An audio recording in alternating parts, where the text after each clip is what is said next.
मोदी जी ने गरीबों का भला किया है। मोदी जी गरीब के मसीहा हैं, गरीबों का काम किया है। मेरे पास दिखाने के लिए बहुत सा काम है और नरेंद्र मोदी के काम से हम अलग नहीं हैं। हम नरेंद्र मोदी के सिपाही हैं। लोगों के सुख दुख में मैं ही खड़ा रहता हूँ, ये औरंगाबाद की जनता जानती है। बाकी तो लोग आते हैं बाराती के तरह, चुनाव लड़ते हैं, चले जाते हैं। तो जिस आदमी का स्वयं का चरित्र अच्छा नहीं होगा, वो जनता को क्या आदर देगा, क्या सम्मान देगा, क्या उनका काम करेगा, क्या उनकी परेशानी दूर करेगा। देखिए, कोई चुनौती ही नहीं है, लेकिन चुनाव होता है। पिछले 3 चुनाव का देख लीजिए, कोई प्रत्याशी दोबारा रिपीट नहीं हुआ और न एक पार्टी रही। 3 बार में 3 पार्टी।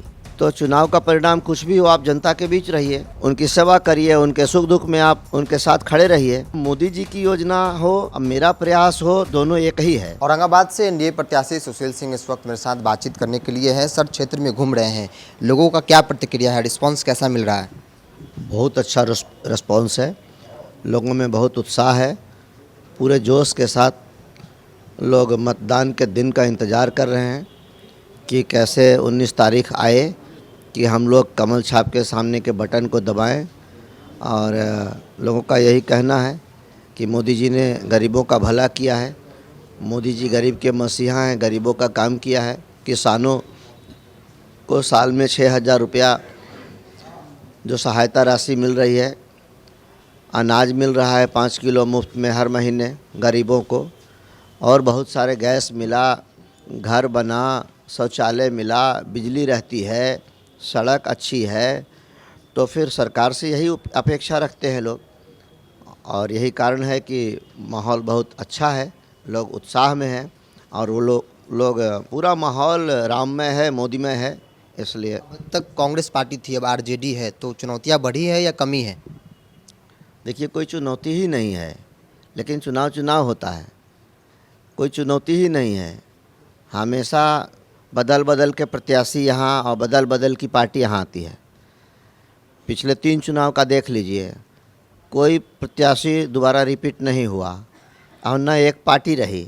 3 बार में 3 पार्टी।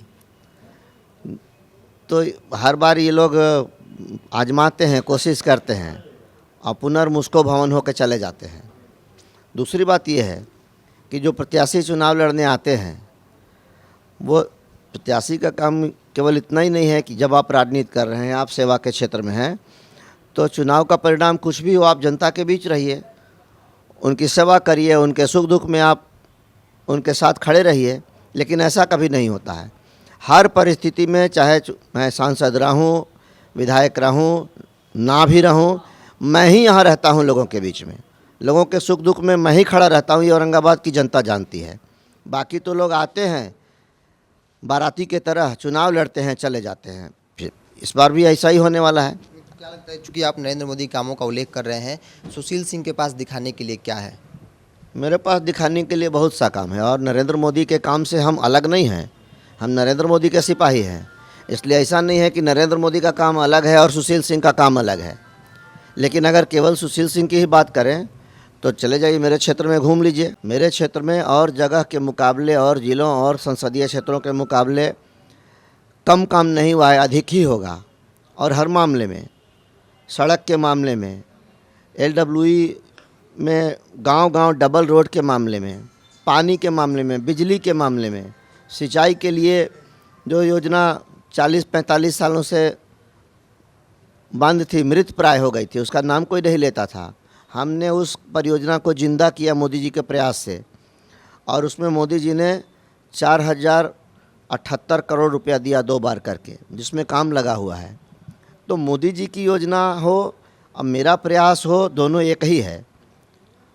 अभी जैसे पटना से औरंगाबाद 4 लेन कराने के लिए हमने सर्वे का काम करवा दिया, रिपोर्ट सबमिट हो गया। अब थोड़े दिन में उसका टेंडर होगा, पटना से औरंगाबाद हरिहरगढ़ 4 लेन सड़क बनेगी।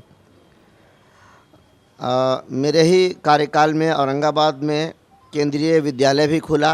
मेरे ही काल में औरंगाबाद संसदीय क्षेत्र के टिकारी में केंद्रीय विश्वविद्यालय खुला।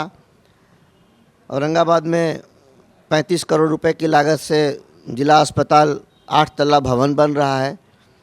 तो सरकार की योजना रहती है, स्थानीय प्रतिनिधि का प्रयास होता है, तो फिर विकास होता है। अभय कुशवाहा को चुनौती नहीं मानते? अभय कुशवाहा, देखिए, जब कोई राजनीति के क्षेत्र में उतरता है तो मैं मानता हूं कि राजनीति सेवा का एक माध्यम है। इसमें व्यक्तिगत चरित्र और व्यवहार का बड़ा महत्वपूर्ण ये होता है। तो आप वैसे आदमी से क्या अपेक्षा रखेंगे जिनका स्वयं का चरित्र है? अब क्या बताएं, आप वीडियो देख लीजिए, मैं अपने मुख से उस बात को बोलना नहीं चाहता। तो जो आदमी, अब एक प्रतिनिधि के पास दो आंखें होती हैं, लेकिन हम अपनी दो आंख से किसी को देख रहे हैं, लोगों को देख रहे हैं, लेकिन लाखों आंखें एक आदमी को देखती है। आपका व्यवहार कैसा है, आपका चरित्र कैसा है, इस पर लोग गौर करते हैं। तो जिस आदमी का स्वयं का चरित्र अच्छा नहीं होगा, वो जनता को क्या आदर देगा, क्या सम्मान देगा, क्या उनका काम करेगा, क्या उनकी परेशानी दूर करेगा? एक अंतिम सवाल ले लेते हैं, चूँकि चर्चा स्लोगन जो है 17 साल 17 महीने की हो रही है, कुछ असर डालेगा? चूँकि तेजस्वी यादव कैंपेन उसी के सहारे कर रहे हैं। 17 महीने में उन्होंने काम किया है, विश्वास लोगों का है। अगर तेजस्वी यादव जी का परिवार रेलवे में जिस प्रकार से उनके पिताजी के रेल मंत्री रहते नौकरी बटी, हम यहाँ तक सही मानते हैं, यहाँ तक इस बात को ही मान लेते हैं कि गरीब परिवार के गरीब यादव परिवार के ही बच्चों को अगर बिना कुछ लिए दिए नौकरी मिल जाती, वहाँ तक भी हम सही मानते। उन गरीब परिवारों से जो बेचारों के पास छोटी मोटी जोत थी, ज़मीन थी, उसको लिया गया, उसके बदले में नौकरी दी गई। आज उनकी जान सांसत में लगी हुई है जब जांच हो रही है। तो यही तो उनकी उपलब्धि है और इसी के आधार पर वो जा रहे हैं। अच्छा है। चलिए, कैंपेन कर रहे हैं, 17 साल 17 महीने की चर्चा हो रही है, लेकिन इनके पास दिखाने के लिए नरेंद्र मोदी का काम और इनका संसद फंड से जो काम हुआ, कई कामों का इन्होंने जिक्र किया, एक लंबी फहरिस्त है और इसी के सहारे वो जनता के बीच जा रहे हैं। सहयोगी अजय के साथ बिरजू सिंह, औरंगाबाद।